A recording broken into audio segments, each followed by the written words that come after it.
everyone, this is Jill Swartz from Specialty Med Training. I'm delighted to be here with Dr. Kathleen Russo of Carolina Health Span. Good afternoon, Dr. Russo. Hi, Jill. How are you today?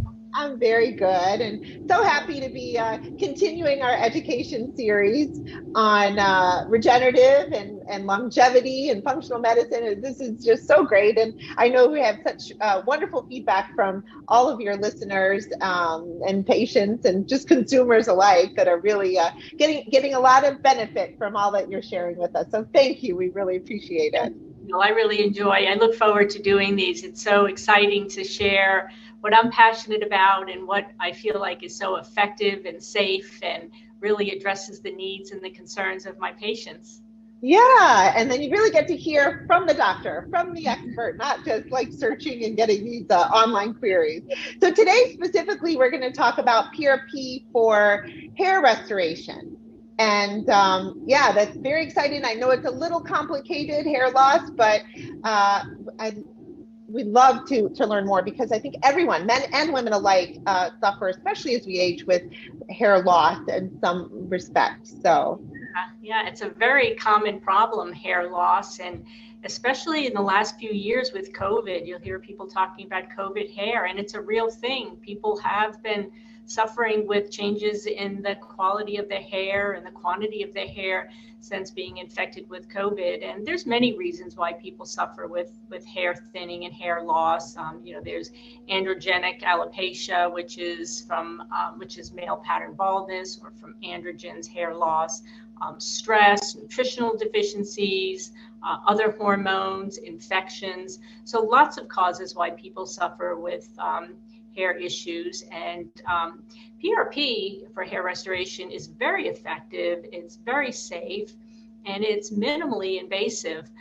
It's non-surgical. It's safe. I would call it a natural alternative procedure, and it's good for hair thinning and for hair loss. And like you said, we use it for both men and women. That's exciting to know that there is a non-surgical option. So can you tell us a little bit how it works, PRP for hair regrowth? Sure. So first, we would like our patient to see our nurse injector, and she'll do an evaluation and consultation with me about what your concern is. We'll come up with a theory, a diagnosis of what the cause of your hair loss is or hair thinning, and then decide if PRP is the right choice for you. We'll look at your medical history, we'll look at your medications, kind of when you started having hair issues, and decide if it's an appropriate treatment for you. If we all do decide that that is the right way to go, there's some pre-procedure things that we would like to discuss, such as knowing what your platelet health is like, so giving us a medical history, making sure you're not on blood thinning medications, anticoagulant therapy, making sure you haven't been on steroids in the recent past. We'll make some recommendations about some vitamins and pain relievers to avoid in the week prior to your procedure. But then when we do see you for the day of your procedure, what we'll do is collect some blood from your arm, and then we process your blood in a FDA-approved platelet separating machine. The quality of your platelet-rich plasma is very important in the efficacy of your procedure. So we want good platelets. We want platelets that have been processed in the right fashion to generate a platelet-rich plasma. And then that platelet-rich plasma, that PRP, is injected through a very thin, a very small, like a 30-gauge needle into the scalp, into strategic places, depending on where your hair loss and thinning is. And what that does is it stimulates those inactive hair follicles. So part of what happens when we lose hair is those hair follicles become smaller, they're less healthy, and then the hair becomes thinner, and eventually the hair follicle no longer produces a healthy hair. And so the PRP will help improve the health of that hair follicle, and that will leave you with thicker, fuller hair that is really very responsive to the PRP in a very quick fashion. Just in a few weeks, you'll start to notice some changes. We do recommend PRP for hair restoration in multiple treatments. We personally like to do 4 treatments about 4 to 6 weeks apart. at least 3, but typically we like 4 treatments for the best effect. And I think as well, and I've heard, and I'd love for you to speak to this. So it won't necessarily is going to regrow hair on a bald person, but if there is viable follicle, just understanding the actual process of PRP, it really does work to improve the quality of that follicle.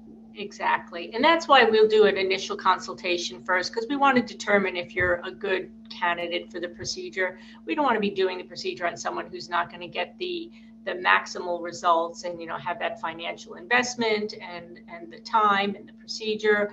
So you're right. Those individuals that have long-standing hair loss, maybe male pattern baldness, that started in their 20s or their 30s, and now they're, in their 60s, they may not be a great candidate for that procedure. But perhaps somebody who has some early androgenic hair loss, or maybe a recent COVID infection or other stress that affected the quality or the health of that hair follicle, they probably would do very well with PRP. And so I would think that or what you're saying, it really does also have a preventive application, Sure. as if your hair is thinning somewhat. Right. So, if you think about it, if we're improving the health of that hair follicle, then you're going to have a healthier hair. And, moving forward, you'll continue to have healthy hair. We do, after the 4 treatments, we do like to do some maintenance, and that can vary depending on the individual. It could be, a treatment every 6 months. So we do recommend some maintenance after the initial series of 4. And we often pair the procedure with some oral supplementation that also helps improve hair follicle health, with some micronutrients and some adaptogens and some DHT blockers, again, to get the most efficacious result. Sometimes we'll use some medication, things like minoxidil and finasteride, and some of the other prescription medications if they're indicated. Yeah, and you've touched an area which makes it important to share with your listeners how important it is to be working with a practice like Carolina Health Span that has medical doctors who understand this whole integrative approach. It's more than just a PRP injection into the scalp. There's so much that goes into it, and your overall inside health, what's happening and what are the causes of this hair loss. So just tell us a little bit more about what you do offer at Carolina Health Span in that respect. Okay, yeah, so Carolina Health Span has 2 locations. One is in the Charlotte, North Carolina area, and the other is in the Lake Norman area. We have the Medical Institute, Carolina Health Span Institute, where we have MDs and PAs that provide integrative functional medicine, bioidentical hormone replacement, and sexual health. We all are either fellowship trained in integrative medicine or certified in functional medicine. And then we also have the MedSpot Carolina Health Span at both locations, where we have licensed estheticians and nurse injectors. And so you'll have an MD overseeing your care and on site while you're having your procedure. So you'll know that you're getting the best care possible. Excellent. So not just for hair loss, that's for sure, but if you want to learn more about this and a lot of other educational conversations that we've had on a bunch of different topics, definitely visit carolinahealthspan.com or call their number that you see on the screen, 704-333-4817, to learn more. Dr. Russo, thank you so much again for your time. Thank you. It's a pleasure, Jill. Yeah, and stay tuned for what's next, the next topic. The next one. Yeah. All right. Have a wonderful day. Thank you again. Thank you. You too. Bye-bye.